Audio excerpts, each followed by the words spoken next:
네, 시청자 여러분, 이번 주 이슈타파 시작하겠습니다. 자, 올해 초부터 울산에서도 마약 얘기가 자주 나오고 있습니다. 뉴스 시간도 제가 여러 차례 전해드렸는데, 이 마약이라고 하는 게 말이죠. 연예인들, 조용필이나 권이나 같은 이런 사람들, 젊은 연예인들이나 하면 안 되는 것을 하나보다 했는데, 요즘 세상은 누구나 마음만 먹으면 1시간 내로 마약을 손에 넣을 수 있다고 하니까, 그리고 이런 마약이 우리 울산에서도 아주 심각하게 번지고 있다는 현실이 걱정스러워서 오늘 이 문제 한번 제대로 짚어보겠습니다. 이 공부 성실하게 열심히 해오신 울산매일신문 김진영 논설시장님 함께합니다. 안녕하세요. 네. 반갑습니다. 하하, 이 필리핀이나 미얀마도 아니고요. 울산에서도 1시간 안에 마약을 손에 쥘 수 있는 세상이다. 가짜뉴스 아니죠? 네, 가짜뉴스 아닙니다. 예. 약간 정정할 필요가 있어서 말씀드리겠는데, 예. 조용필이나 건이나 젊은 연예인들이 아니고 완전히 늙은 연예인들. 옛날 시절에 그랬고.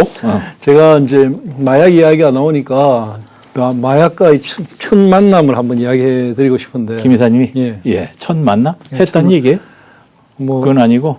30, 마약을 알게 됐다는 게? 제가 이제 기자 생활한 게 한 34년 정도 되거든요. 예. 네, 한 32년쯤 전에 울산지검에 그때 이제 마약 특수부가 있었습니다. 예, 그 당시에도 울산이 마약이 좀 심해가지고 유흥가를 중심으로 마약 특수부가 있어서 이제 그 마약 특수부에서 한 달에 한 번 정도 좀 마약 사범들을 수사를 해서 일망타진하고 했거든요. 예. 그때 압수품이 이제 히로뽕입니다. 히로뽕. 필로폰. 네, 히로뽕. 예. 그때 히로뽕이라고 했어요. 그때는 히로뽕이라고 했고, 네. 지금은 이제 세련되게 필로폰. 그 압수품을 실제로 하얀 가루입니다. 하얀 가루를 이렇게 검사실에 수사하는 데 가면 쌓아놓습니다. 쌓아놓고 있는데, 우리 출입 기자들이 이제 호기심에 찍어 봐. 예, 찍어서 입에 넣어보고 이런 것도 있었습니다. 무슨 맛이에요? 무맛. 무색 무치. 그렇군요. 그랬는데, 이제, 일단, 그때 당시부터 울산이 마약과 여러 가지 있었는데, 30년 전만 해도 그런 마약들이 대체로 이제 유흥가라든지 아주 극히 일부에 지나지 않았거든요.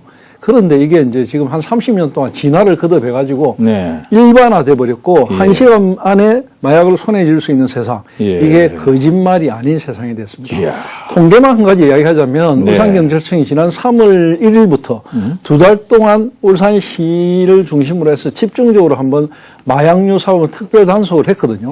그래가지고 128명을 검거했습니다. 많아요. 그러니까 같은 기간에 지난해 한 해 전에는 79명을 검거하고 구속을 11명 했는데 약 한 62%가 늘어난 수치입니다. 그러니까 사용한 마약도 갈수록 진화하고 있거든요. 옛날에는 그냥 피로폰 하나였다면 지금은 이제 메스 암페타민 일명 필로폰인데요. 필로폰. 그리고 다른 종류, 그러니까 조금 더 변형된 그런 엑스터시라든지 이런 다양한 물질들이 많이 차지하고 있습니다. 마약 종류가 막 나옵니다. 우리는 마약하면 그냥 양귀비 정도로 알았는데 그 옛날 얘기예요. 옛날 사람들이 일본식 발음으로 히로뽕이라고 했던 필로폰, 이거 가까이면 뿅 간다는 거 아닙니까? 근데 울산에서만 128명 검거, 62% 증가, 이 정도면 정말 심각해요. 젊은 사람이 많은가요? 나이 든 사람들이 많은가요? 예전에는 좀 일단 마약을 하려면 돈이 좀 있어야 되고, 돈이 많이 드니까. 그리고 이제 유흥가 중심으로 하니까 젊은 친구들이 좀 하고 일부적으로 그랬는데 요즘은 일단 잡힌 사범으로 보면 50대가 상당히 많고요. 43명. 근데 40대, 20대, 30대 이쪽도 많기 때문에 전 연령이 다 하고 있다고 보면 되고 특이한 것은 10대가 또 이렇게 나타나고 있다는 거죠. 이게 문제.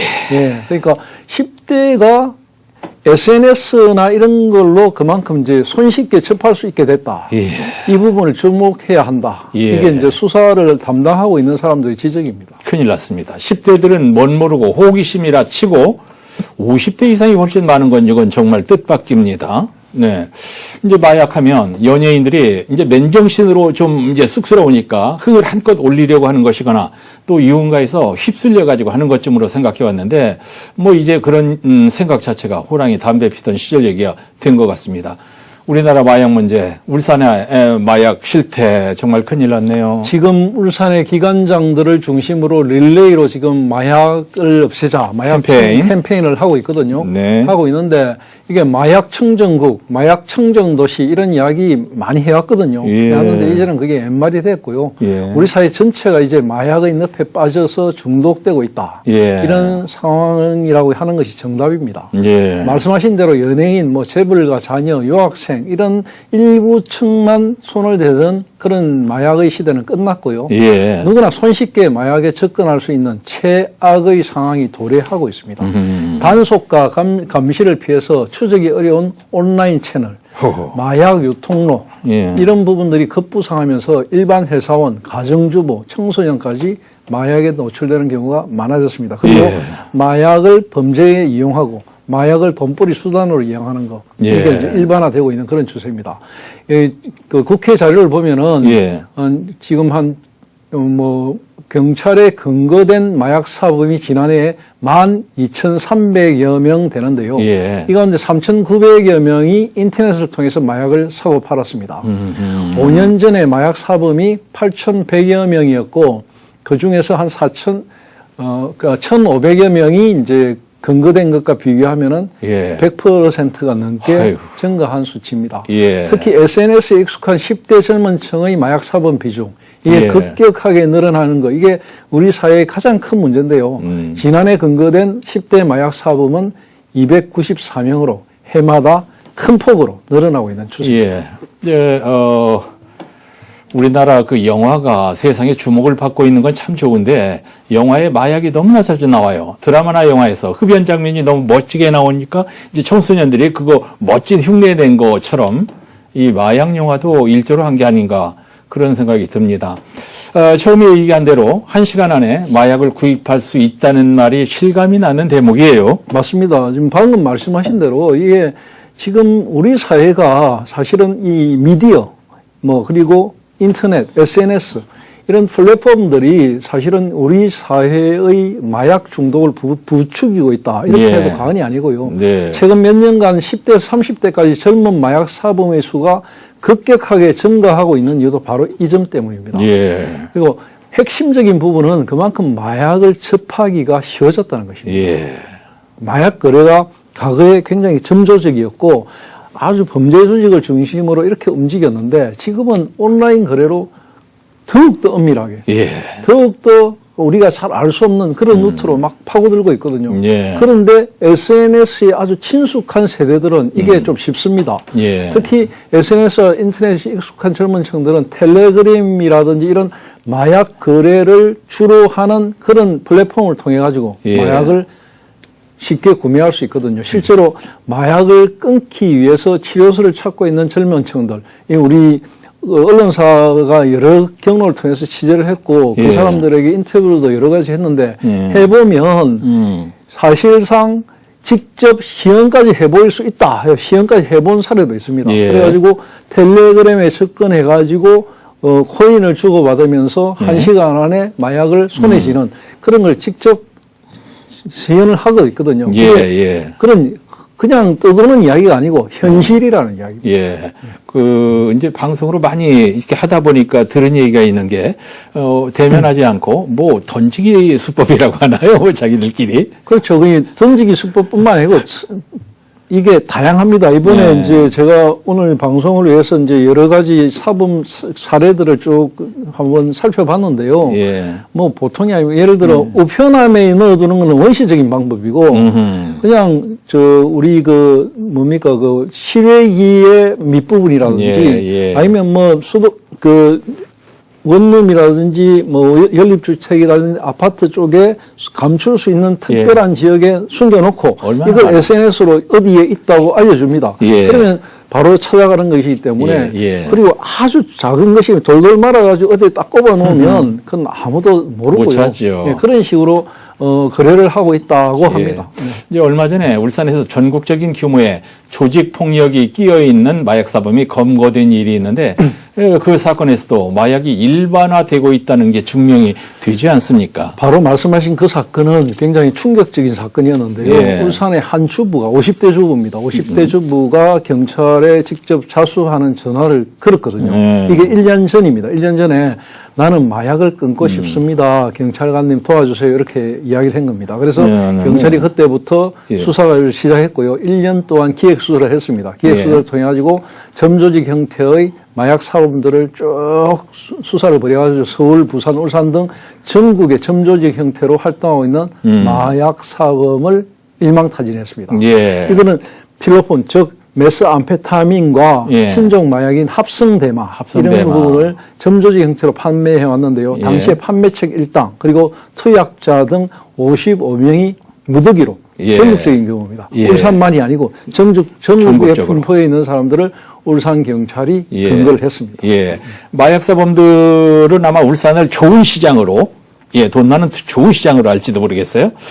자, 아까 이제 거래하는 방식을 조금 얘기했는데 이런 걸 궁금해하면 안 돼요. 왜냐하면 방법을 알려주는 역기능을 할까 봐서. 근데 이런 이제 범죄 예방을 위해서 우리가 한번 물어보는 건데 지키는 사람이 굉장히 많은데도 이 사람들 어떤 식으로 거래를 하나요? 그러니까 경찰 조사에서 이들은 그 동네 선후배 또는 교도소에서 알게 된 사이 그리고 뭐 사전에 연락책, 배달책 이런 부분으로 역할을 분담해가지고 필로폰을 판매하는 조직이 우리나라에 여러 셀 수 없을 정도로 많겠죠. 그런 한번 경험했던 사람들이 또 다른 조직을 만들고 또 다른 조직을 만드는 그 조직들이 무수히 있는데 이 사람들은 결국은 팔아야 되거든요. 이걸 팔아야 수입이 되기 때문에 이걸 어떻게 파느냐. 그걸 이제 역할 분담을 통해서 판매하는데 결국은 건설업자, 유흥업 종사자, 외국인 등 다양한 계층으로 확인을 하고 있지만 사실 이것보다도 특히 유흥업소에서 일하는 일부 외국인 여성들 이런 쪽으로 침투하기 쉬우니까 그렇게 하고요. 또 이런 사람들이 점적인 형태로 이런 사이트를 통해서 들어가면 이렇게 뭐 마약을 구할 수 있다 이런 걸 알려줘가지고 그 텔레그램을 통해서 또 사고 팔고 이렇게 하고 있는 것으로 나타났고요. 최근에 비교적 젊은 층에서 번지고 있는 이 신종 마약의 경우에는 텔레그램이나 인터넷 메신저를 통해서 거래하고 있는 그런 상황이고 매수 대금 자체도 현금과 가상화폐, 즉 코인이죠. 코인으로 지급을 받기 때문에 추적이 어렵고 그런 부분이 좀 있다고 합니다. 마약 판매책들은 CCTV가 없는 건물, 반드시 CCTV가 없거나 취약한 쪽 이런 쪽에 우편함이나 그러니까 그 인터넷 단자함 또 주차장 화단 아래 심지어는 벽돌 아래 그런 데다가 마약을 숨겨둔 뒤에 매수자가 찾아가게 하는 던지기수법으로 거래를 하고 있는 것으로 알려졌습니다. CCTV 영상이 한 달가량 저장되는 점을 이용해서 마약을 숨겨두고 일정 기간 뒤에 마약을 판매하는 아주 지능적인 그런 수법도 있었습니다. 이 텔레그램 얘기가 자주 나오는데 이게 비밀번호 잘 된다고 해서 이걸 쓰는 분들이 있는데 저도 한 시절 쓰다가 이제 지금은 그만두었습니다만은 마약 거래를 아니요. 그냥 텔레그램을 근데 왜 쓰죠? 일반적으로는 우리가 텔레그램 잘 안 쓰거든요. 잘 안 써요?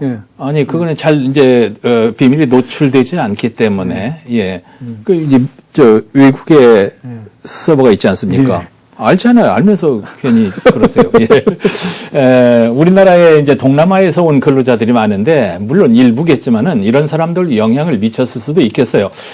울산에서도 앞에 얘기하신 이런 수법의 마약 거래가 있었죠. 그게 어딥니까? 반구동 어디 주택가에서 나왔었던 것 같은데요. 반구동 주택가에서 40대 남성이 에어컨 실외기에 마약을 숨기고 텔레그램으로 숨긴 장소를 누군가에게 전송하자. 몇 분 뒤에 진짜로 찾아가는 모습이 CCTV 영상에 포착된 적이 있거든요. 부산에서는 풍선 속에 필로폰을 숨겨가지고 풍선에 바람을 부풀려가지고 띄워놓고 그걸 가져가게 하는 그런 방법까지 있었습니다. 이야, 뛰는 사람이 나는 사람이 있다더니 별별 방법이 많습니다. 2달간 마약 사범 검거한 내용을 앞에서 잠깐 말씀드렸는데 검찰이 아주 깐깐하게 지금 들여다보고 있는데도 증가세가 줄어들지 않고 빠르게 진행되고 있다는 게 이게 문제예요. 범죄라는 게 이 조우고 단속하고 근거를 많이 하려고 하면 할수록 더 엄지로 파고들고 더 확장하고 교묘해지고 그렇죠. 이런 이상한 현상이 일어나는데 역작용이 일어납니다. 그러니까 청정도시, 마약 청정도시라는 울산도 이제 절대 마약의 안전지대가 아니라는 거, 이건 분명합니다. 예. 그러니까 뭐 2021년에 근거된 마약 사범 수가 224명, 지난해 302명. 뭐 1년 만에 33.9%가 증가했다. 이런 수치로도 드러나고요. 예. 우려스러운 것은 마약 사범의 연령층이 또 낮아졌다는 거. 예. 이게 중요합니다. 네. 과거의 같은 경우에는 마약 사범이 주 연령대가 40대였던 거와는 달리 최근에는 30대, 10대까지 젊은 마약 사범의 수가 폭발적으로 늘어나고 있다는 거죠. 무섭습니다. 그러니까 온라인 마약 거래가 활성화되면서 SNS와 인터넷에 익숙한 젊은 층들이 마약을 쉽게 접할 수 있게 됐다는 점. 예. 그런 거 우리가 주목해야 되고요.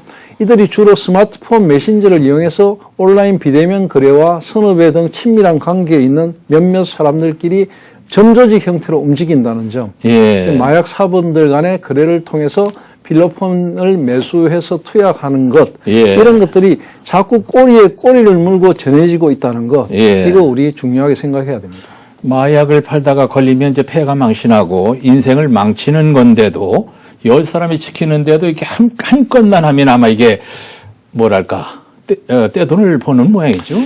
아마도 뭐 이건 정말로 이제 뭐 일반화 시켜서는 안 되는데 예. 마약 판매책들이 노리는 건 그겁니다. 예. 그러니까 우리가 미끼를 던지듯이 예. 공짜로 몇 번 주더라도 네. 결국은 중독이 되기 때문에 다시 고객이 되는 찾아온다. 거죠. 고객이 예, 되죠. 그런 거죠. 그러니까 그런 수법으로 하기 때문에 마약이 무섭다는 겁니다. 예. 네.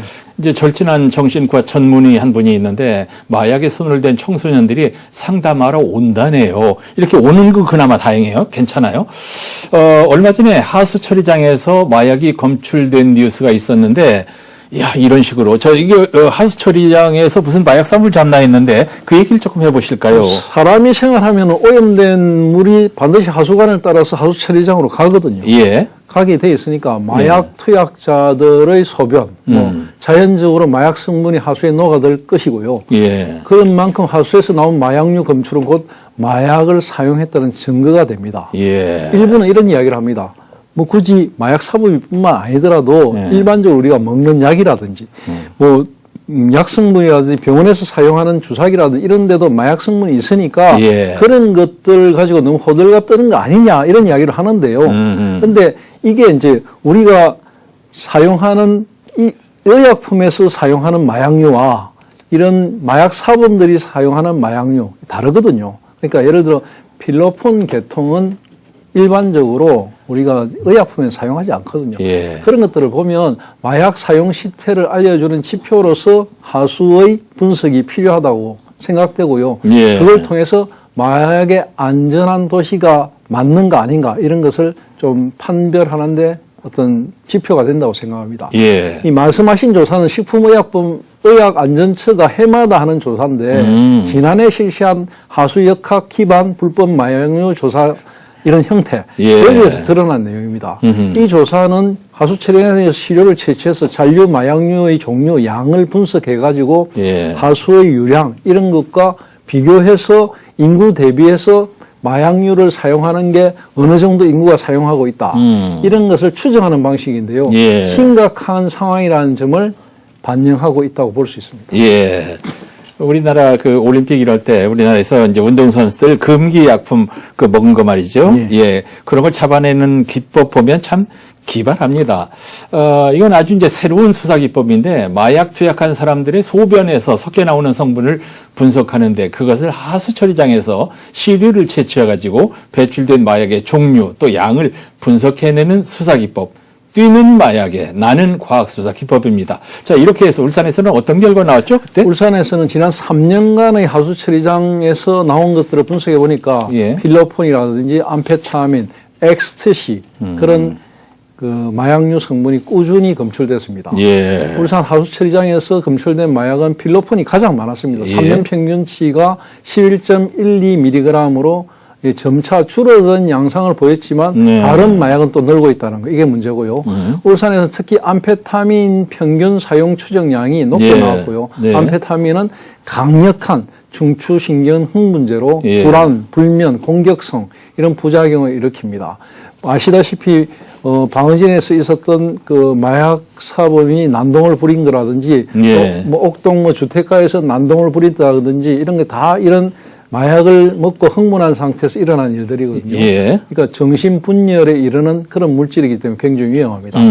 울산의 3년 평균 암페타민 사용 추정량이 5.69mg, 평균이 4.22mg보다 높았다는 거. 이게 예. 굉장히 중요하고요. 예. 충북, 광주, 전북, 제주에 이어서 5번째로 높았다는 거. 이게 중요합니다. 예. 네.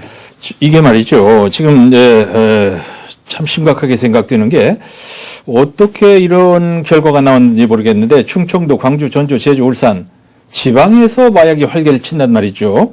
이게 뭔지 모르겠는데 하여튼 심각한 상황이라는 게 여러 가지 정황으로 나타났는데 이렇게 마약의 확산도 우리가 잡아야 되겠지만 중독자들에 대한 대책 있기는 한가요? 그러니까 우리가 마약을 이야기할 때 마약 사범을 잡아야 된다, 근절해야 된다 이런 이야기는 많이 하는데 이미 네. 마약에 중독된 사람들에 대한 치료도 굉장히 중요하거든요. 예. 그리고 또 스스로가 내가 마약은 했지만 이것에서 벗어나고 싶다. 예. 아까 50대 주부처럼 네. 자기가 벗어나고 싶은 사람도 있거든요. 그런 사람을 위한 열린 어떤 치료소가 있어야 되는데 사실 이런 게 부족하다는 거 굉장히 중요합니다. 예. 울산 지역에 국가 지정 마약류 중독자 치료 보호기관 예. 한 곳도 없거든요. 한 곳도 없어요? 네, 한 곳도 아하, 없습니다. 이런. 이것도 전국적으로 보면은 거의 예. 뭐 서울, 부산 한 두세 군데 정도밖에 없거든요. 예, 그러니까 예. 울산에서 그런 걸 치료받으려면 결국 부산으로 가야 됩니다. 부산으로 예, 가야 예, 되고 예. 그나마 부산에 갈 수 있는 사람은 다행이고 거의 뭐 못 간다고 생각하면 되고요. 마약 퇴치 운동본부가 전국 14개 지역에다가 이런 비슷한 상담소 같은 걸 만들어 놨거든요. 예, 예. 울산에서 한 군데 있습니다. 마드스 병원이라고 한 군데 협약을 하고 있는데 거기도 사실은 한 해에 찾아오는 그 상담하러 오는 사람이 거의 극히 적을 정도로 작다고 합니다. 예. 네. 울산에 마약 중독자가 갈 수 있는 병원은 아예 없다. 이 얘기 정말 충격적인데 김두겸 시장이 이거 알고 있는지 모르겠네요. 시장님도 알고 계실 알고 겁니다. 있어요? 알고 계신 건데 이게 네. 그 시에서 따로 어떻게 하는 게 아니고 예, 예. 전국 보건복지부라든지 전국적인 차원에서 다루는 부분이기 때문에 예, 예. 아마 광역자치단체가 할 수 있는 부분이 좀 적을 것입니다. 하지만 예. 현재 상황이 이러니까 이런 부분에 대해서 좀 더 심각하게 받아들이고 예. 여기에 대한 대책 좀 찾아갈 필요가 있다 이렇게 보입니다. 김 이사님 이런 것 같아요. 지금은 이제 인식이 좀 많이 달라졌지만 우리가 정신과 치료를 받는 것을 집안에 망신살 뻗치는 일로 생각하고 정신과 가는 것을 숨기고 그랬잖아요. 과거에. 네. 하물며 마약 중독자라고 어떻게 치료받으러 가겠어요. 이 부분에 대한 고민이 좀 필요해 보입니다. 말씀하신 그대로입니다. 네. 정신질환자의 정신신경과라고 고쳐놔도 정신신경과에 가는 거 꺼려지거든요. 예. 누구나 싫어하고. 근데 마약 치료나 재활을 원하는 이들이 타 지역으로 가지 않고 울산에서 치료받을 수 있는 길을 열어놓는 거. 예. 열어놓은 다음에 자꾸 네. 유도를 하는 거. 이게 중요하거든요. 아예 없으니까 예. 이제는 가지도 못하는 상황입니다. 그렇기 때문에 이런 부분에 대한 사업을 확대하고 대책 마련이 필요하다는 거. 예. 그런 부분들. 그리고 영남권 중독 재활센터 이런 부분을 울산에도 유치하거나 아니면 좀 가기 쉽게 만들어 놓거나 네트워크를 형성하는 거. 예. 이게 굉장히 중요하다. 이렇게 저는 생각이 됩니다. 예. 자, 마약 문제가 이 정도로까지 우리 주변에 파고 들어와 있는지 정말 몰랐습니다. 정신이 확 드는데요. 참 심각합니다. 자, 대충 이제 우리가 할 얘기는 다 한 것 같은데 마무리하실까요? 울산은 이제 마약의 청정도시 아니거든요. 아니다. 예. 아닌데 우리 마약의 청정도시다 이렇게 외칠 거 아닙니다. 예. 외치지 않고 현실적으로 우리 울산은 마약에 중독되었다.